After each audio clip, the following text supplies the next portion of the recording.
tonight for dinner, we are going to have burgers. We actually were gonna have chicken burgers with like a feta and spinach.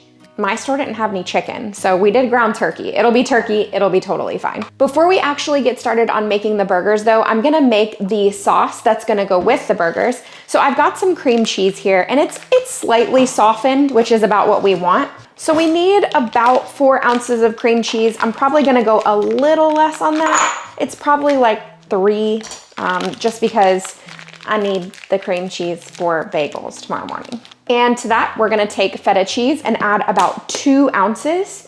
I do wanna reserve the rest of the feta cheese because that's going with the burgers. I'm adding in some garlic, some minced garlic, about a clove. You add whatever amount you like. And then we wanna add some lemon juice. Feel free to add fresh lemon juice if that's what you want.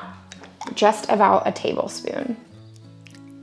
Okay, so I am actually starting this at 1 o'clock, just getting everything prepped and ready to go. I love meals like this that you can kind of prep everything ahead of time. So when it comes to dinner, you're really just throwing burgers on a grill.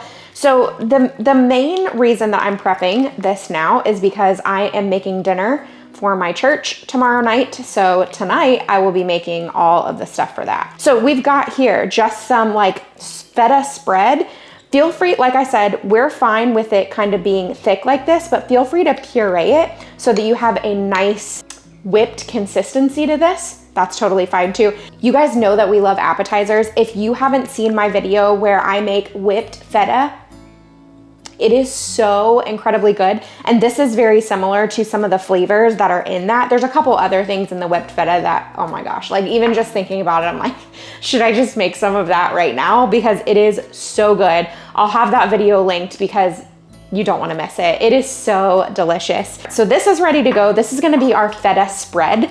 And I'm just gonna pop a lid on this and this will be ready to go for later. Making dinner, so easy.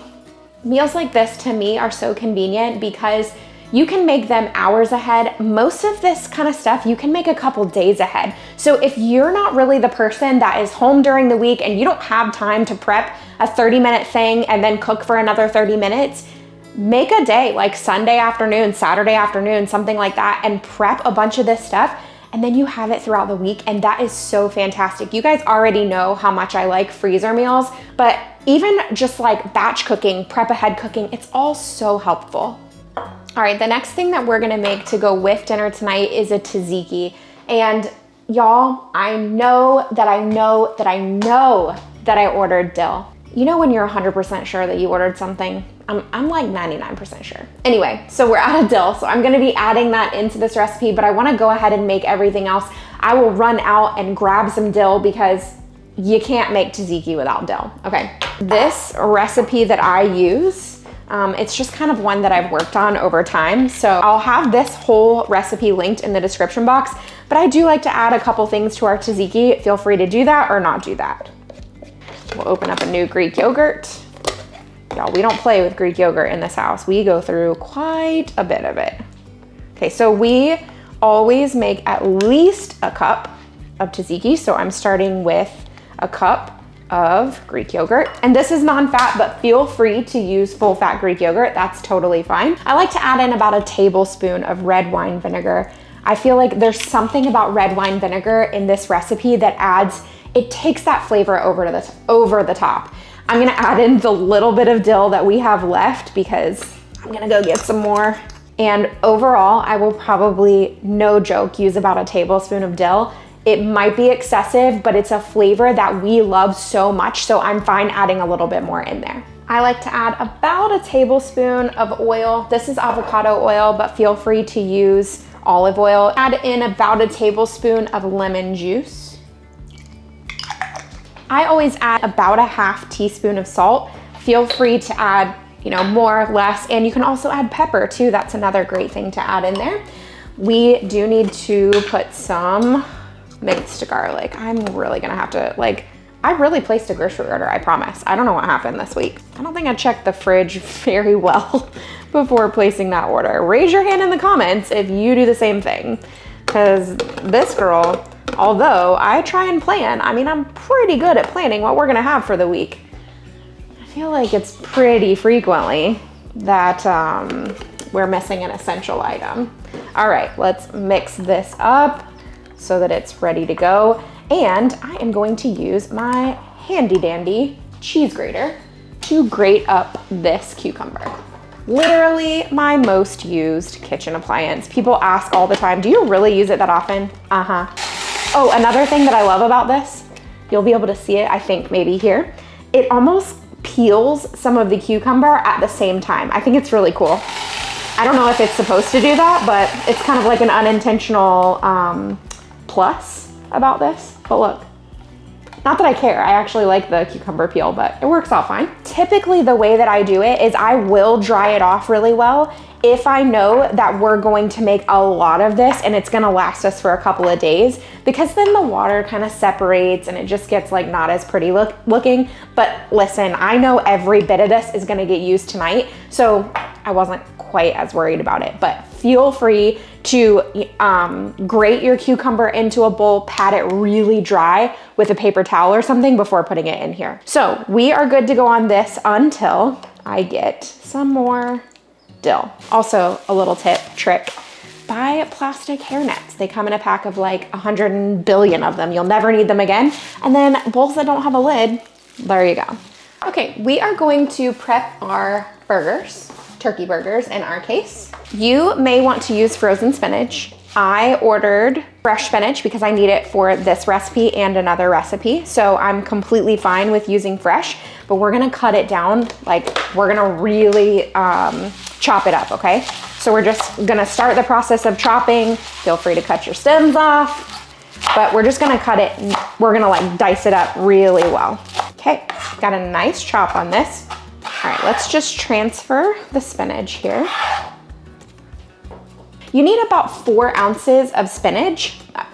This is feta cheese, but feel free to use more, use less, whatever it is that you need. I'm gonna go ahead and finish this off because, oh no, it doesn't expire soon. We just use a lot of feta cheese. Here's what I need in my life.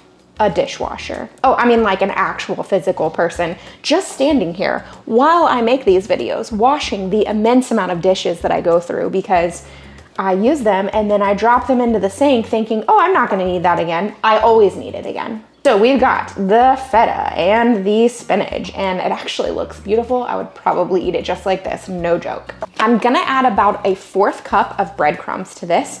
Now, if you are using a beef or a pork, you may not need to add breadcrumbs. What I've found is that with turkey or with chicken, it's a much more wet meat. I know that sounds weird, but it really is. Like the consistency is, it's not as dry as your ground beef or even your ground pork. So you may not need to add any of the breadcrumbs if you're not using this. Now, because I'm not using onion powder, because I'm not using onion, we're gonna add a little bit of onion powder, probably, I don't know, 1/2 teaspoon-ish. I do need to add some garlic. So I actually found this one in the fridge. Totally forgot about this one, but I need a bigger one because y'all know, we don't play. We do not play when it comes to garlic. There's a whole lot of garlic. So that's maybe 2.5 teaspoons. We do need to add a little bit of salt, about a teaspoon, and then oregano, I feel like is a must-have for this recipe, okay? So we're not gonna be light-handed with the oregano. Okay, oh. So what I usually do is make a lot of noise. We got this burger press thing that we got, I think on Amazon about 100 years ago. And it is just one of those things that continues to be used in our household. So it makes, in my opinion, this makes the best size burgers. So anytime I make burger patties, I pull this thing out. It stays at the back of a drawer because, you know, burgers are kind of, I don't wanna call them rare in our house, but they're seasonal. We're gonna take a portion and just press it into this burger thing. I really should probably throw the top of it away because I don't use it. I just press it into the burger mold and then we're good to go. Literally like that. So I don't think we really need the top of it and I don't know why I keep it. I guess because they go together. Can you think of something in your house like that where you think, why do I keep this? Burgers are done. Let's wash everything up and I'm gonna get ready to make the sides so that literally once it's time to make dinner, this is flawless, seamless, minutes away. So for the side, I am cutting up some sweet potato, and I'm gonna cut them basically into like fry wedges, but I don't worry about them being perfect. When we make sweet potato fries, I love using coconut oil or MCT oil, fractionated coconut oil. Okay, so this one is really easy to use because it's already in liquid form, but this is massive and I get it at Sam's Club. If you can take a tablespoon or so out of this, pop it in the microwave for like 10 seconds and it's the same consistency as this right here. I'm gonna be using this Kevin's all-purpose seasoning. You guys know this is not the first time that we've used this. I really love the flavors here. I'm really comfortable with all the ingredients in that, so I love that one. So what I do usually like this is do a little pre-mix, making sure that we're getting some coconut oil and some seasoning throughout them, and then I'll usually go in for a second round. Love the flavors of this. Hairnet.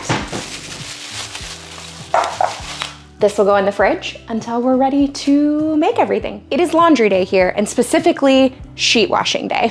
If you haven't heard of Brooklinen before, they are a luxury sheet company that produces high quality home goods. We chose to use Brooklinen because being comfortable when we sleep is of the most importance. Brooklinen sheets have over 100,000 5-star reviews. One thing that's really unique is that you can mix and match the different sets that you get because there are over 20 different colors and patterns that you can choose from. We chose the Luxe Hardcore Sheet Bundle because it comes with your regular sheet set, but then it also comes with extra pillowcases and a duvet cover. These sheets are also made of sateen, so they are softer and heavier than traditional sheets, and they almost have like a luminous finish to them. Right now, Brooklinen is having a memorial sale, and all of the items are 20% off through May 31st. Check out the link in my description box for more information. It'll take you straight to the Brooklinen store, and you can stock up on your favorite Brooklinen sheets as well. We have officially washed these sheets now 6 times,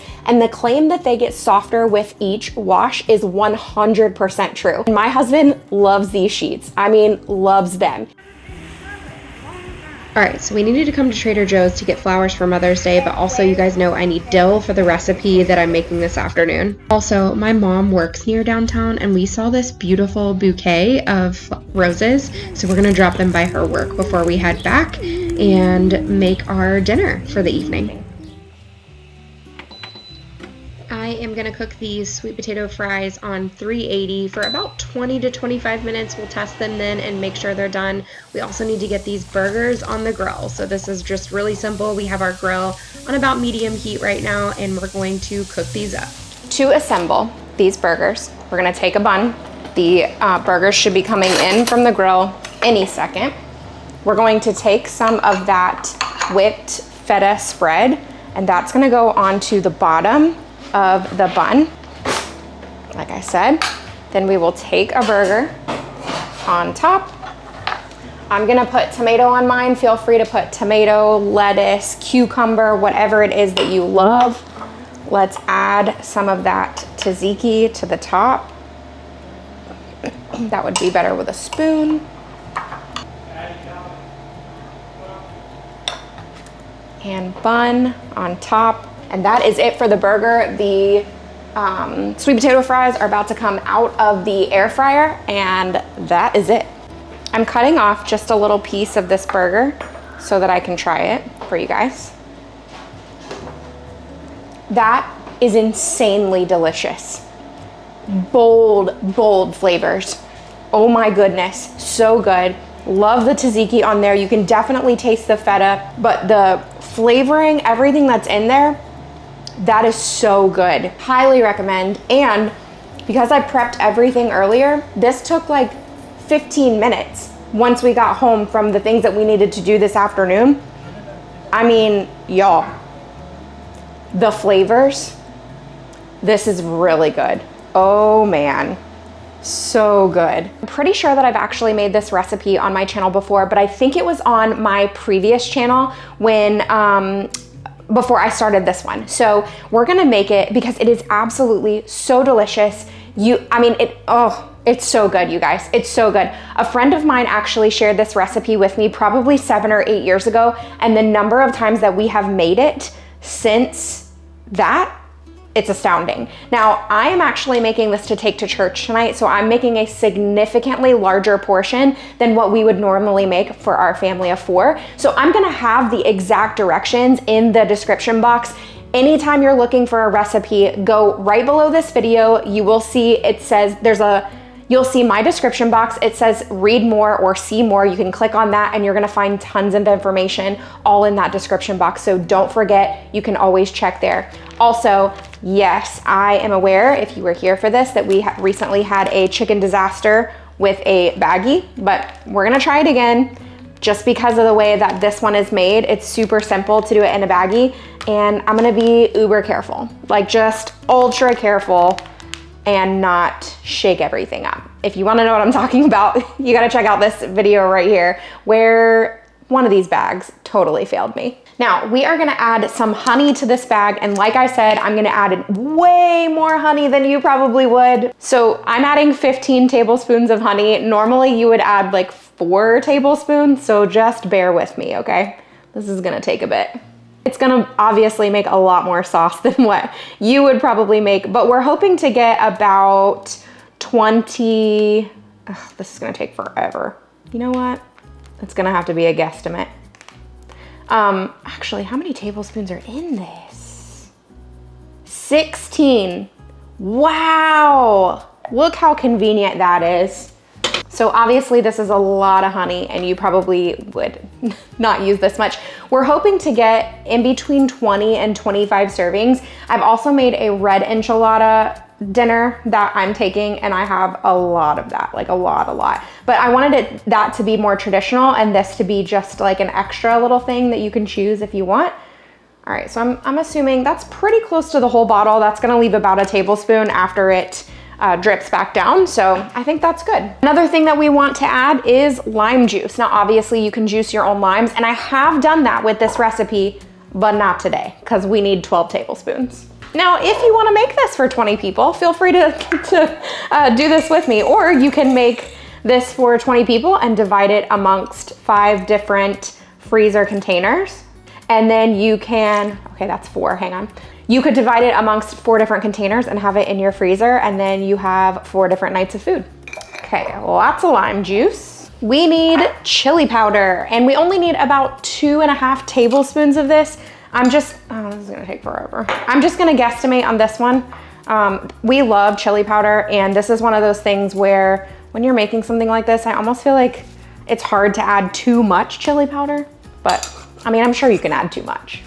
We also need 1.5 teaspoons of garlic powder, which I feel like is a really small amount, so I like to add a little bit more than that. And then we like to add cumin. The recipe does not call for cumin, but I have added cumin since I started making this recipe because it's just, I don't know, there's something about that cumin flavor. It's so good with this. That is all of our ingredients that are gonna go right here.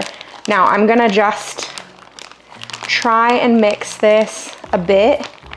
And then I've got some cooked chicken. Now I already cooked this. I did this off camera. I actually completely forgot to start my camera when I put all this in the crock pot. But basically I just put several chicken breasts in the crock pot with a little bit of, did I say crock pot? I put several chicken breasts in the crock pot with some bone broth or chicken stock and some spices, just a few spices. I think I did cumin, oregano, salt and pepper. And then I just let it cook, just completely cook up, and then I shredded it. Very, very simple. I didn't do anything crazy that anybody wouldn't be able to do. So I think I cooked it on high for like 4 hours or something. So we've got a lot of chicken breasts, and we want this chicken breast to marinate for about 30 minutes before we start assembling these. Now you can do this overnight, marinate it way ahead of time. It's so good that way. But it is currently 1:30 and I need to get this cooking because I need to have all this ready by 4:30 for the whole church. So we're just gonna put all of this in here. I really should have done this part last night. When I was shredding all the chicken last night, I should have just went ahead and made up the marinade, and then it could have just sat in the fridge all night long. Now, I'm going to very carefully, who's worried? If you were here for the chicken explosion, are you worried? I'm a little worried. This bag is not gonna go upside down at all, okay? I'm not gonna risk it. we're just gonna do this. Obviously, you could just mix this in a bowl, but it's so easy to mix it in this bag. I feel like there are at least 4 of you that are watching thinking something's gonna happen. Okay, so I am thinking I'm gonna get 2 pans of these. I don't know for sure. Just based on the amount of chicken, I think I'm gonna get 2 pans. So the first thing that we need to do while that's over there marinating, we're gonna open up one of these green enchilada sauce cans. Feel free to make your own. I actually made my own red enchilada sauce last night for the red enchiladas. It is amazing. It is so good. I mean, I kind of wish I would have tried this one too, but I was like, when I'm cooking for this many people, let's just try one new recipe at a time. So we're going to take, oh, can you see that? We're gonna take about half this can and just pour it at the bottom of this pan. And then I'm gonna do the same thing over in this other pan. We want to, oh, I need to open another one. We wanna make sure we have some green enchilada sauce at the bottom of the pan. Okay, normally when I make this recipe, I end up using 2 cans or 1.5 even. Normally I would mix this in one of my clear bowls so you guys could see everything, but I don't know that it's all gonna fit. All of these cans are gonna get opened and they're gonna go into this mixing bowl. Let me just say, if you're having people over, this is a great recipe for that. So we've got all of our green enchilada sauce in there. Now, the recipe also doesn't call for this, but I normally will take a little bit more cumin and just sprinkle that in. And then I also like to take a little bit of onion powder, garlic powder, whatever spices, and just sprinkle that in too. It's just extra flavor, it's so good. Many times I have made this recipe without the next step. So if you want to cut down on the fat content, please feel free to do it. But if you want a bulkier, like more hearty meal, we're gonna add heavy cream. Now I am choosing to do that because, I mean, I'm serving this to a bunch of people at church, right? So I do want this to be a little more bulky. I think what happened is the first time that I went to go make this, I completely forgot the heavy cream. So I didn't add it.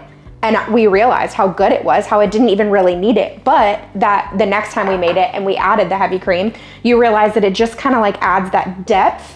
So it's really up to you. Like what are you looking for? Are you trying to cut down on a certain amount of fat grams or whatever? Then I would probably leave the heavy cream out.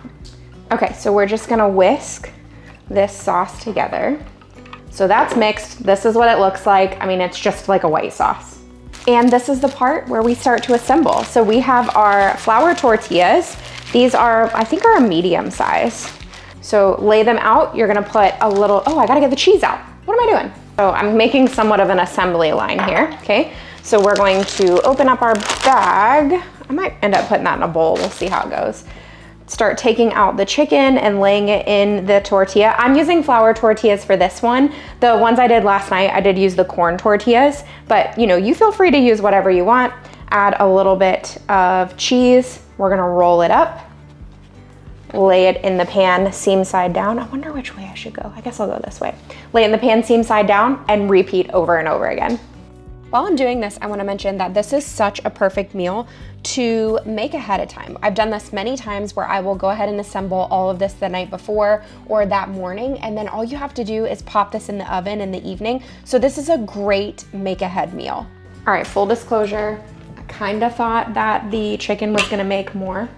So I think I'm gonna have like way more sauce than I need, but we're just gonna take this sauce and pour all over the top.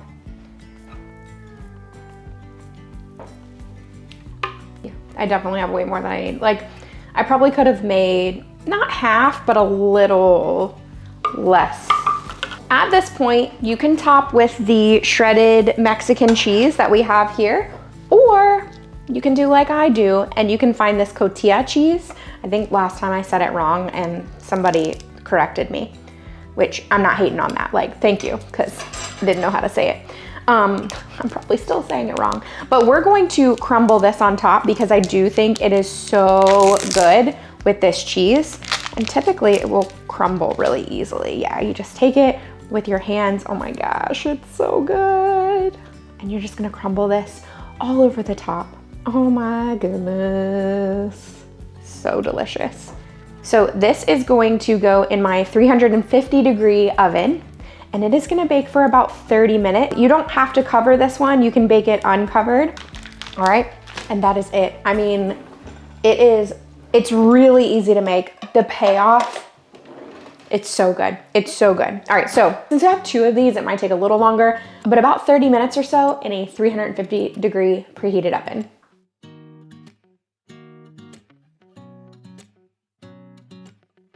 All right, friends, right after I made these enchiladas, I had to get to church quickly so that we could eat dinner. I already know they're delicious, okay? I'm trying them for you on camera, but I just already know how good they are. This is the little bit of leftovers that we had.